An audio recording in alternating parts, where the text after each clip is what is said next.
On April 18, 1894, a young Methodist deaconess, Miss Abigail Simmons, brought the first of 6 young children from the Chicago area at what would be the beginning of the Lake Bluff Children's Orphanage.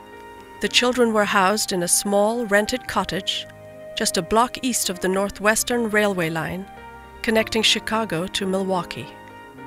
This humble beginning set the stage for what over the next 75 years would become a safe haven for thousands of children whose families were experiencing challenging problems or economic hardship.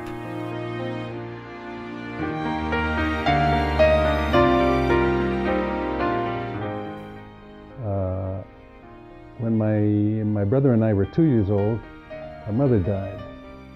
So my father was left with two boys in the depth of the Depression. Work was not a sure thing then. And he couldn't by himself take care of us. And our grandmother was then getting kind of feeble, I would say, and she really couldn't handle us. In 1938, I was 8 years old when my mother passed away. And at that time, a decision was made by my father that he couldn't take care of my sister, who was just a baby, just barely 2 years old. And it was through his brother, who lived up in Highwood, Illinois. We were in Chicago, and his brother in Highwood was working for a family who I believe were on the board at the Methodist Deaconess Orphanage in Lake Bluff. And I mention that because we were Catholic, but the orphanage was Methodist. So pulling some strings through management, so to speak, why they had us placed in the orphanage. I can still.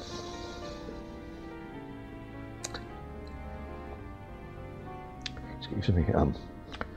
I watched her walk away. And I didn't know why.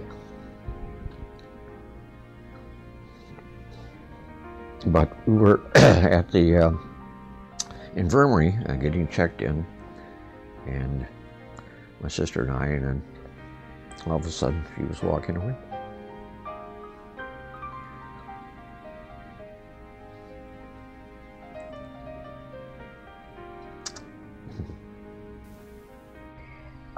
We came to the home in January of 1961, and prior to that we lived with my aunt and uncle, 3 of us kids, my older brother, my older sister Gail, and my younger brother Chip.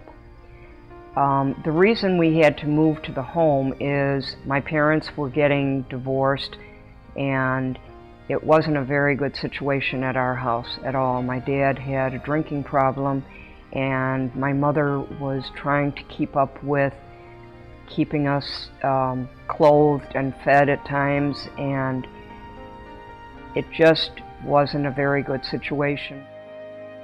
My mother explained it when we moved in, when she was dropping us off. It'll be just like your cousin Linda, who's going to college. You're going to live here, but we'll see you still at different times, and we still love you, and we still care about you, and it was just, that's how it was.